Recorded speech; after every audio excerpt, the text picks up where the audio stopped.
திலீப் வந்து ஆட்களை வைத்து அந்த கார்ல அவங்க கடத்திட்டு போய் அந்த குறிப்பிட்ட ஒரு நடிகையை பலாத்காரம் பண்ணாங்க. அந்த அவர் சொன்ன ஆட்கள் இவர் சொல்லி அப்படிங்கிறது தான் வழக்கு. அதுல வந்து அபிராமி அந்தாதில இருந்து சில வார்த்தைகள் வரும், நாராயணி அது இதுன்னு வரிசையா வரும். இந்த மாதிரி ரெண்டு காரணத்தை வச்சுக்கிட்டு இது உடனே இது வந்து இந்துத்துவ படம் அப்படின்னா அந்த மறுபடியும் ரீரிலீஸ் ஆக போகுதுல. மு கருணாநிதி அப்படிங்கிறோம், கா கருணாநிதினு சொல்லி ஒண்ணு எடுக்க முடியுமா? எப்படி இருந்தாலும் அவர் சுத்தமா இல்லை. ஏன் ஜெயலலிதாங்கிறோம், எம் ஜெயலலிதான்னு போட்டேன். எப்படி இருந்தாலும் வந்து அதுக்கு ஒரு எதிர்ப்பு வரும்ல. அந்த தமிழ்நாட்டை சேர்ந்தவங்க வந்து தண்ணி அடிச்சுட்டு வேலைக்கு போகாம இருக்காங்க, அதனால வட இந்திய இளைஞர்களுக்கு வேலை கிடைக்குது அப்படின்னு சொல்லுங்கிற ஒரு பார்வையை வந்து பதிய வைக்குது. இது வந்து வாட்ஸ்அப் வதந்திய நம்புற மனநிலை தான்.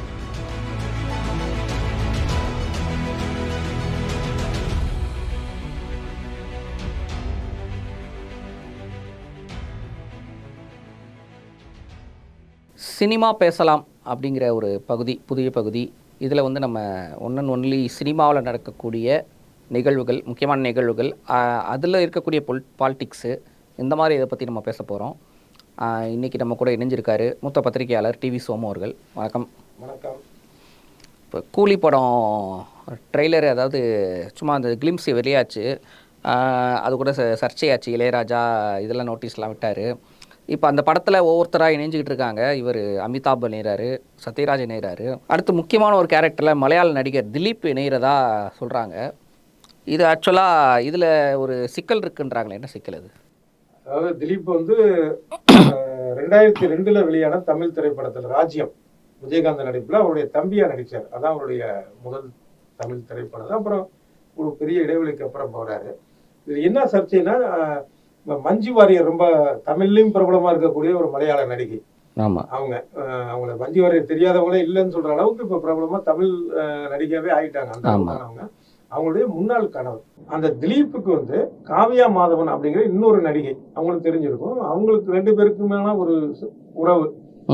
அத இன்னொரு நடிகை, ஏன்னா அவங்க பேரை சொல்லக்கூடாதுன்னு நீதிமன்ற தடையே இருக்கு. அந்த நடிகை வந்து மஞ்சு வாரியர் மனைவி அப்ப சொல்லிட்டே இருக்காங்க அப்படிங்கிற மாதிரி நினைச்சுக்கிட்டு திலீப் வந்து ஆட்களை வைத்து அந்த கார்ல அவங்க கடத்திட்டு போய் அந்த குறிப்பிட்ட ஒரு நடிகையை பலாத்காரம் பண்ணாங்க. அந்த அவர் சொன்ன ஆட்கள் இவர் சொல்லி அப்படிங்கிறது தான் வழக்கு. இது பிரபலமான வழக்கு. அந்த நடிகை தமிழ்ல நடிச்சிருக்காங்கல்ல? தமிழ்ல நடிச்சிருக்காங்க. இது வந்து 2017 நடந்த இந்த சம்பவத்தினால சிறைக்கும் போயிட்டு அப்புறம் ஜாமீன்ல வந்தார். அதுல இருந்து என்னாச்சு அப்படின்னா, மலையாள நடிகர்களுக்கான அமைப்பு இருக்குல்ல, அம்மா அப்படிங்கிறதுல அதுல வந்து இவரை நீக்குறாங்க. அடுத்தது யாரும் வாய்ப்பு தரக்கூடாது அப்படிங்கிற ஒரு விஷயத்துல உறுதியா இருந்தாங்க. இவரு கூட நிறைய அறிக்கையெல்லாம் கூட விட்டாரு. நிறைய வேணுனே வந்து அப்போ வந்து மோகன்லால் தலைவரா இருந்தார். மோகன்லால்லாம் வந்து வேணுனே நான் வந்து ஆட்களை சேர்த்துக்கிட்டு நான் ஒதுக்குறாங்க, அந்த அம்மாங்கிற அந்த அமைப்பே எனக்கு எதிராக இருக்கு, அது இதுன்னு சொல்லிலாம் பேசிட்டு இது பண்ணிட்டு இருந்தாங்க. அப்புறம் மஞ்சு வாரியருக்கு இவருக்கும் விவகாரத்தாச்சு. அப்புறம் அவர் காவியா மாதவனை கல்யாணம் பண்ணாரு. இது ஒரு பக்கம். அந்த இவரை வந்து திரைப்படத்துல நடிக்க வைக்க கூடாதுங்கிறதுல உறுதியா இருந்தாங்க மலையாள நடிகர்கள். இந்த சூழல் தான் ஒரு கேப்புக்கு அப்புறம் இப்ப கூலி படத்துல ரஜினி கூட இவரு கமிட் ஆனதாக ஒரு தகவல் தான் இப்ப சர்ச்சையா கிளப்பி இருக்கு. ஏன்னா ஒரு பாலியல் குற்றம் சாட்டப்பட்ட ஒரு நபர், அவரை வந்து அது குற்றம் மட்டுமா இல்ல அது உண்மை நிரூபிக்கப்பட்டதா? அது நீதிமன்ற வழக்கு இருக்கு. அந்த குற்றம், அதனாலதான் சொன்ன குற்றம் சாட்டப்பட்ட நபர் அப்படிங்கிற ஒரு சூழல்ல இவரை வந்து அந்த அவருடைய சொந்த மாநிலத்திலே ஒதுக்கி வைக்கிறாங்கிறப்ப இங்க வந்து எதுக்கு வேற ஆள் கிடைக்க மாட்டாங்களா? எதுக்கு வந்து அந்த மாதிரி கூப்பிடணும்? இல்ல மலையாளத்துல இருந்து ஒருத்தர் வேணும் அப்படின்னு நினைச்சாங்கன்னா வேற நடிகர்கள் இல்லையா இருக்கிறாரா? இப்படியான கேள்விகள்லாம் இருந்திருக்குது. ரஜினி எப்பயுமே கான்ட்ரவர்சி அப்படின்னாலே அதை திறக்க மாட்டாரு, மௌனமாயிருவாரு. அதனால இது வரைக்கும் அவரு வாய் திறக்கல. அதை இயக்குனர் தரப்புல இருந்து ஒன்னும் பதில் வரல. இது என்ன ஏது அப்படிங்கிறது பின்னாடிதான் தெரியும். Okay okay. சூர்யா வந்து ஆல்ரெடி வந்து மிகப்பெரிய அவருக்கான ஒரு தனி இடம் இருக்கு. இப்ப படங்கள் சரியா ஓடாட்டாலும் அவருக்குன்னு ஒரு இடம் இருக்கு, அசைக்க முடியாத இடம் இருக்கிறாரு. இப்ப அதே பேர்ல இன்னொருத்தர் வர்றாரு போல இருக்கே, அதுவும் விஜய் சேதுபதி பையனா? ஆமா, அது ஒரு சர்ச்சையை கிளப்பி இருக்கு. என்ன காரணம் அப்படின்னா, இந்த விஜய் சேதுபதியுடைய பையன் வந்து விஜய் சேதுபதி நடித்த நானும் ரவுடிதான், சிந்து பாத்துக்கலாம், சின்ன சின்ன ரோடல் நடிச்சாரு. அப்போ வந்து சூர்யா சேதுபதி அப்படின்னா இன்னைக்கும் வந்து பத்திரிகைகள்லையோ இல்லை வந்து ஒரு .com இணைய இதழ்கள்லையோ பார்த்தீங்கன்னா சூர்யா சேதுபதினு போடுறது ஒரு வழக்கமா இருக்கு பல இந்த மாதிரியான ஒரு சூழல்ல தான் பீனிக்ஸ் அப்படிங்கிற ஒரு படம் சண்டை பயிற்சியாளர் கடலரசு வந்து இயக்குறாரு. அதுல நாயகனாக முதல் முறையா வர்றாரு விஜய் சேதுபதி பையன் இந்த சூர்யா சேதுபதி. ஆனா அந்த படத்துல வந்து என்னன்னா அதோட ப்ரமோலா இருக்கட்டும் போஸ்டரா இருக்கட்டும் எல்லாத்திலுமே சூர்யான்னு மட்டும் குறிப்பிட்டிருக்காங்க. ஏற்கனவே ஒரு பிரபல நடிகர் அதே பெயர்ல இருக்கும்போது அது வந்து ஒரு குழப்பத்தை ஏற்படுத்தும் இல்ல. ஆமா, பெயருக்கு ஒண்ணும் பஞ்சம் இல்லை, ஏதோ பேர் வச்சுக்கலாம். இன்னும் சொல்ல போனா அந்த காலத்திலே பாத்தீங்கன்னா கணேசன் அப்படிங்கிற பேர்ல நடிகர் இருந்தாங்க. நடிகர் ஒருத்தர் சிவாஜி கணேசன், இன்னொருத்தர் ஜெமினி கணேசன். ஆமா, இப்படி இருந்தது. அதே மாதிரி சீனிவாசன் பாத்தீங்கன்னா ஜி சீனிவாசன், தேங்காய் சீனிவாசன், இப்படியான ஒரு இப்ப அதுக்கப்புறம் பவர் ஸ்டார் சீனிவாசன் வரைக்கும் வந்துட்டு ஆமா. என்னன்னா ஒரு அடைமொழியை போட்டுக்கிட்டா அதுக்கான ஒரு வித்தியாசத்தை காட்டும் அப்படிங்கிறது எல்லோருக்குமே நல்லது. அது இல்லாம இப்பதான் வளர்ந்து வர்றாரு அந்த பையன் பாத்தீங்கன்னாலும் அவருடைய பேச்சுக்களே கொஞ்சம் எதிர்மறையான கருத்துக்களை உருவாக்கிச்சு. விஜய் சேதுபதியுடைய பையன் அப்படிங்கறதுனாலதான் இவருக்கான அந்த வாய்ப்பே வருது. ஆனா நான் வேற, எங்க அப்பா வேற, எங்க அப்பா இது பண்ண மாட்டேன்னு சொல்லி இந்த படத்துடைய அறிமுகமான ஆரம்ப கட்ட பேட்டிகள்லயே அவர் பேசுனது வந்து எல்லாம் பல பேர் ட்ரோல் பண்ணாங்க. இந்த மாதிரி இவ்வளவு நெகட்டிவா பேசுற இந்த பையன் அப்படின்ட்டு. அப்புறம் இந்த குறிப்பிட்ட அந்த படத்தோட பீனிக்ஸ் படத்தோட நிகழ்ச்சி முடிஞ்சதுக்கு அப்புறம் விஜய் சேதுபதி கிட்ட நான் உட்பட 4 பத்திரிகையாளர்கள் அவர் ஸ்டேஜ் விட்டு இறங்குற ஒரு சூழல்ல இது சம்பந்தமா கேட்டோம். இது யாரோ வீடியோ கூட எடுத்தாங்கன்னு நினைக்கிறேன். ஆப்ஜி ரெக்கார்டர்னு இல்லை, சாதாரணமா தான் பேசினாரு. இந்த மாதிரி ஏன் இதே பேரு ஏற்கனவே மாதிரி சூர்யா சேதுபதினு வைக்கலாமே. இல்ல டைரக்டர் நல்லா இருக்குனாரு, அதனால வந்து நானும் ஒத்துக்கிட்டேன், பார்ப்போம் அப்படின்னாரு. இதுல என்ன உள்குத்து என்ன ஏதுன்னு தெரியல. ஏன்னா இந்த பையன் வந்து சூர்யாவை வந்து ஒண்ணும் பண்ணிட முடியாது. ஆமா, இப்போதுல உள்ள சூழலுக்கான ஒரு விஷயம். சூர்யாவே ஆரம்பத்துல சாதாரண ஒரு நடிகரா இருந்து தன்னுடைய திறமையினால மிகப்பெரிய ஒரு போராட்டத்துக்கு அப்புறம் பெரிய ஒரு இடத்துக்கு வந்திருக்கிறாரு. இந்த பையன் இப்பதான் வர்றாருக்கிறப்ப பேரை மாத்திருக்கலாம், தெரியல. இப்ப ரீ ரிலீஸ் காலமா இருக்கு. இப்ப கூட விஜய் பிறந்த நாளைக்கு போக்கிரி படம் ரிலீஸ் ஆச்சு. இப்போ அடுத்ததாக வந்து குணா படம் ரிலீஸ் ஆகுது. 91 ரிலீஸ் ஆன படம் இப்போ ரீ ரிலீஸ் பண்ணுறாங்க. இப்போ இந்த ரீ ரிலீஸ் ஆகிற குணா படம் வந்து அப்போ எந்த அளவுக்கு சர்ச்சையை கிளப்பிச்சோ இப்போவும் அதே மாதிரி சர்ச்சை வந்துக்கிட்டே இருக்குது. என்னென்னா அது இந்துத்துவா படம்னு ஒரு பக்கம் சொல்கிறாங்க, இன்னொரு பக்கம் அது இங்கிலீஷ் படத்தோட காப்பி அப்படின்றாங்க. இதில் எது நிஜம்? அது 1991 நவம்பர் 5ஆம் தேதி ஒரு தீபாவளி வெளியானது. ஒரே நேரத்தில் ரஜினிக்கு தளபதி வருது, கமலுக்கு குணா வருது. இந்த முதல் விஷயம் குணா தான் ரியல் ஹீரோன்னு சொல்லலாம். கமல் அவ்வளவு கட்ஸ்.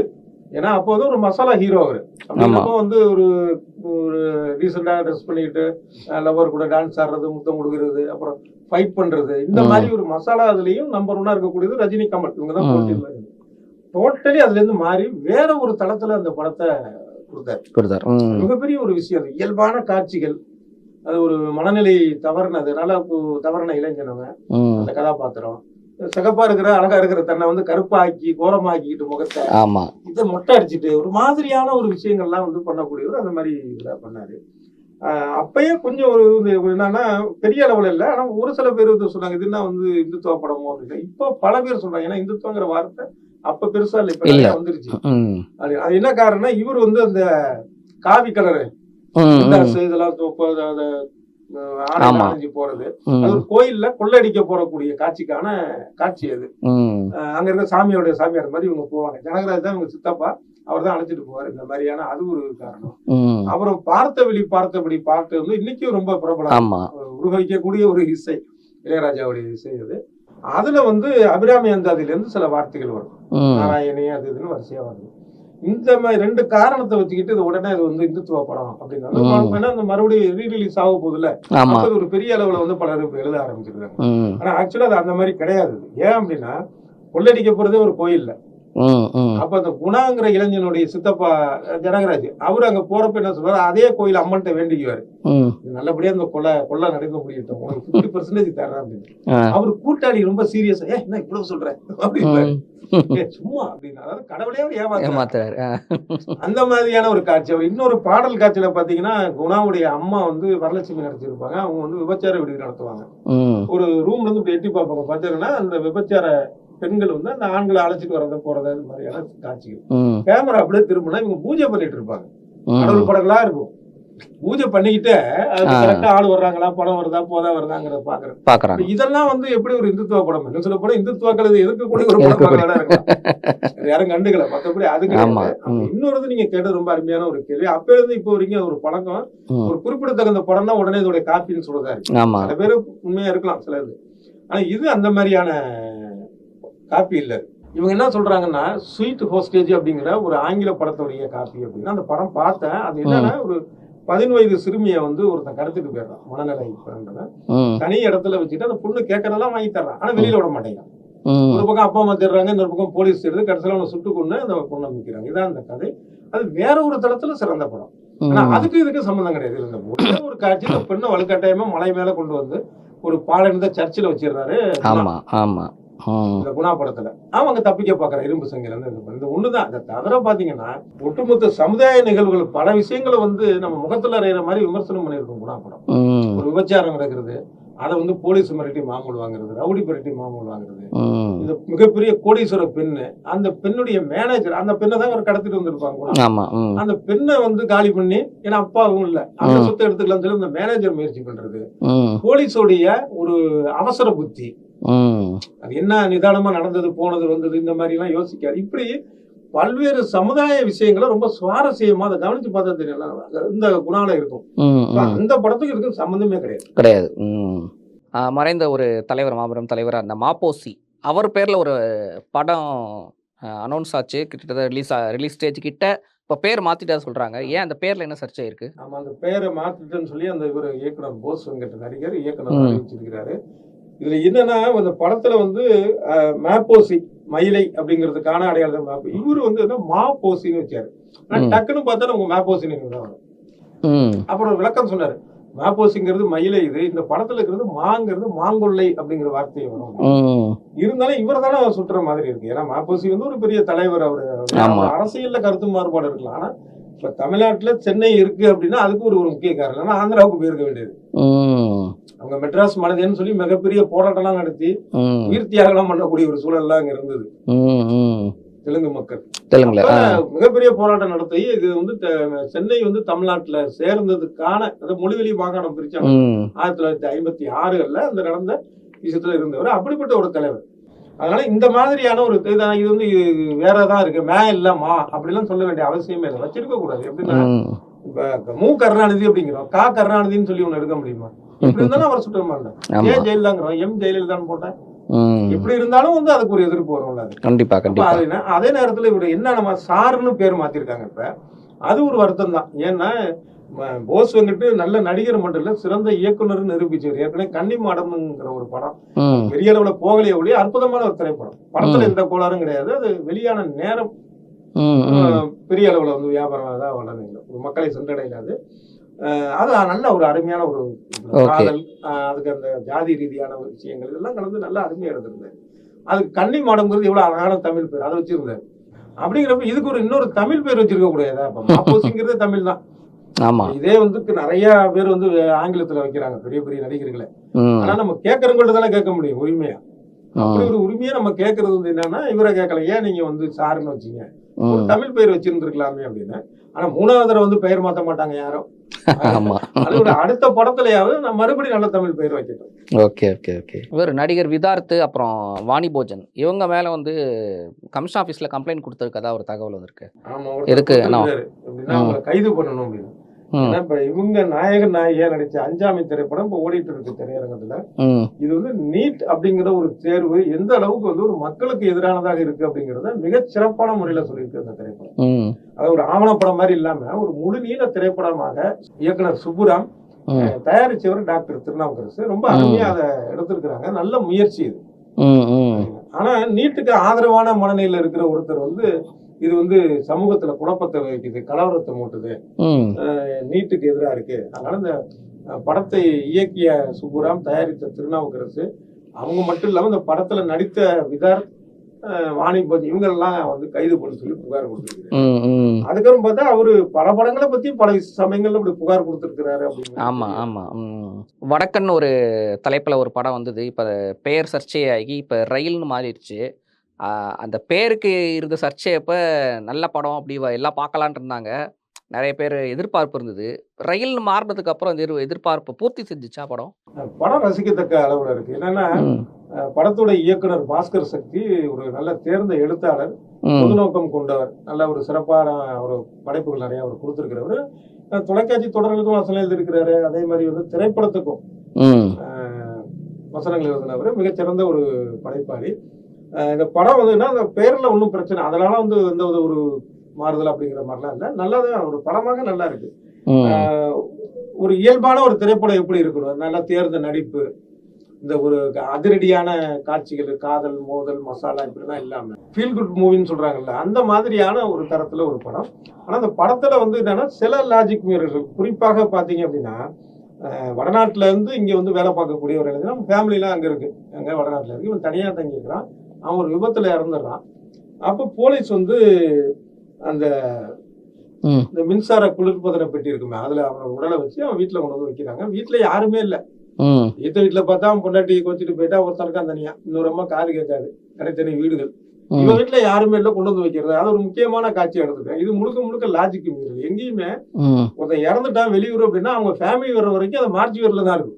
அது மாதிரி கொடுக்கவும் மாட்டாங்க, யாரை நம்பி கொடுப்பாங்க. தவிர போலீஸ் வந்து கை காசை போட்டு அந்த மின் குளிர்பதன பெட்டியை வந்து அக்கறையா கொண்டு வைக்கிறாங்களா, அவ்வளவு நல்ல போலீஸா இருக்காங்க. தவிர அது சட்டப்படியும் செய்ய முடியாது. ஏன்னா யாரு கையெழுத்து போட்டு வாங்கணுமோ அவங்கதான் மாற்றி வரலாம். அதுதான் முறையான ஒரு விஷயமா. ஆனா படத்தோட முக்கிய விஷயமா அதை வச்சுதான் இருக்கு. ஆனா இதுல இவ்வளவு பெரிய ஒரு லாஜிக் மீறல் அப்படிங்கிற இது இல்ல. இன்னொரு என்னன்னா, அந்த தமிழ்நாட்டை சேர்ந்தவங்க வந்து தண்ணி அடிச்சுட்டு வேலைக்கு போகாம இருக்காங்க, அதனால வட இந்திய இளைஞர்களுக்கு வேலை கிடைக்குது அப்படின்னு சொல்லுங்கிற ஒரு பார்வையை வந்து பதிய வைக்குது. இது வந்து வாட்ஸ்அப் வதந்திய நம்புற மனநிலை தான். இது வாட்ஸ்அப்புக்கு உண்மையானது என்னன்னா, அவன் அங்கிருந்து வறுமையில வரான், அவன் அதிக நேரம் உழைக்கிறான், கேள்வி கேட்கறது இல்ல, கூலி கம்மியா இருக்கு, இதுதான் காரணமே தவிர மத்தபடி குடிதான் அப்படிங்கிறதுக்கான ஒரு காரணம்ங்கிறத நினைக்கிறது இருக்குல்ல, அது ஒரு பொது புத்தியா வந்துட்டு இருக்கு. அது ஒரு இவ்வளவு ஒரு சிறந்த ஒரு அறிவாளி, பொதுநோக்கம் கொண்ட இயக்குனர் நம்பி இதை எடுத்திருக்கிறாருங்கிறது ஒரு வருத்தமான ஒரு விஷயம். இதுல இன்னொன்னையும் நம்ம பாக்குறோம். அதாவது இது மாதிரி வந்தது தப்பு இல்லை, எத்தனை பேர் வர்றது அப்படின்னு சொல்றாங்க. அதாவது ஒரு மனித இனம் தோன்றதுல இருந்து அது ஒரு இடத்தை விட்டு இடம் போயிட்டே இருக்கு, யாரும் தவறு சொல்ல முடியாது, ஒரு மனித இயல்பு போயிட்டு இருக்கு. ஆனா திட்டமிட்டு குவிக்கிறாங்க அப்படிங்கிற அளவுக்கு இப்ப நடந்துட்டு இருக்கு. வண்டி வண்டியா வர்றாங்கிற மாதிரி, ரயில் ரயிலா வர்றாங்க, ஆயிரக்கணக்கில் டெய்லி வந்துட்டே இருக்கிறான். இதனால ஏற்படக்கூடிய சமுதாய மாற்றம் என்ன, பொருளாதார ரீதியான சிக்கல்கள் என்ன, இதெல்லாம் நம்ம கவனத்துல வச்சுக்கணும். இந்த மாதிரி ஒரு படம் எடுக்கிறப்ப குடிக்கிறான், அதான் வேலைக்கு வரான் அப்படின்னுங்கிற ஒரு சாதாரண விஷயத்தோட கடந்து போகக்கூடிய ஒரு விஷயத்த இவர் பார்த்து இது வந்து ஏத்துக்கிற மாதிரி இல்ல. ஒண்ணு. இன்னொன்னு என்ன பாத்தீங்கன்னா, அங்க இருந்து வர்றான்ல அவனும் பாவம் தான். இப்ப நம்ம ஊர்ல இருந்து கோயத்துக்கு போறான், அங்க போறான், இங்க போறோம்னா அவனும் பாவம், ஃபேமிலியும் பாவம். என்னன்னா ஒரு குடும்பத்துல இருக்கக்கூடிய ஒருத்தனை இழந்த மாதிரி தானே இங்க இருக்கிறாங்க. அப்ப பல விஷயங்களை இவங்க எதிர்கொள்ளணும். அவங்க வந்து பாத்தீங்கன்னா அங்க படாத பாடுபட்டு தான் அவங்க சம்பாதிச்சு இது பண்ணணும். அப்ப இருக்கிற இடத்துலயே ஒருத்தனுக்கான ஒரு ஒரு பிழைப்புக்கான விஷயத்த செய்யாத அரசுடைய தவறான போக்கை நம்ம வந்து சுட்டி காட்டணும். தமிழன் இங்க இருந்து அங்க போனாலும் சரி, அடுத்தது இல்ல வடக்கன்னு சொல்றாங்கல்ல, அவன் வந்தது சரி, அந்தந்த மாநில அரசுல என்ன பண்ணுது, போய் ஓட்டு போறதுக்கு மட்டும் போனா அவனுக்கு எந்த வேலை வாய்ப்பு இல்லை, அவன் இங்க இருந்து இடத்துக்கு ஓடணும், அவனுக்கான விஷயத்த அவனுக்கு நீ கொடுத்தன்னா அவன் இன்னொரு இடத்துக்கு, அவனுக்கு எவ்வளவு வலி வேதனை இருக்கும். 2000 கிலோமீட்டர் 3000 கிலோமீட்டர் தாண்டி மனைவி மக்களை வச்சுட்டு இங்க வந்து இருந்துகிட்டு, அது எவ்வளவு ஒரு கொடுமையான ஒரு விஷயம். சோ நம்ம இந்த விஷயத்தை நம்ம இப்படி பார்க்க வேண்டிய ஒரு பார்வையை வேற விதமான ஒரு பார்வையா பார்த்திருக்காரு. ஆனா உணவு ரீதியா எடுத்திருக்கிறார். கிராமத்து மனிதர்கள் அதுல வந்து அவங்க எப்படி வெளியே வந்து பாசமா இருக்காங்க. ஒருத்தன் கோவப்படுறான், உன்னாலதான் எனக்கு வேலை போதுங்கிறான், அது ஒரு அதுதான் மெயினான ஒரு விஷயமா இருக்கு, அதான் நம்ம விமர்சனம் பண்ணோம். மற்றவர்கள் பாத்தீங்கன்னா அவங்கள்ட்ட இந்த மாதிரியான இளைஞர்கிட்ட அன்பா பழகிறது போறது, இந்த மாதிரியான ஒரு விஷயங்கள். அவன் இறந்துடுறான், இறந்த உடனே வந்து பார்த்தா அதை எடுத்து வச்சு அந்த இறுதி கதை செய்யறது, அந்த மாதிரியான ஒரு வாய்ப்பு இல்லை. ஆனா அது சொன்ன முறை இந்த மாதிரிலாம் ரசிக்க வைக்கிற மாதிரி இருக்கு. இதனால கவனிக்கத்தக்க படம், ஏற்றுக்கொள்ளத்தக்க படம் அல்ல. ஓகே, சரிங்க சார். நம்ம தொடர்ச்சியாக அடுத்தடுத்த நாட்களில் சினிமா பற்றி, சினிமாவில் உள்ள பாலிடிக்ஸ் பற்றி நம்ம தொடர்ந்து பேசுவோம். நேர்காணல் பங்கேற்றமைக்கு நன்றி.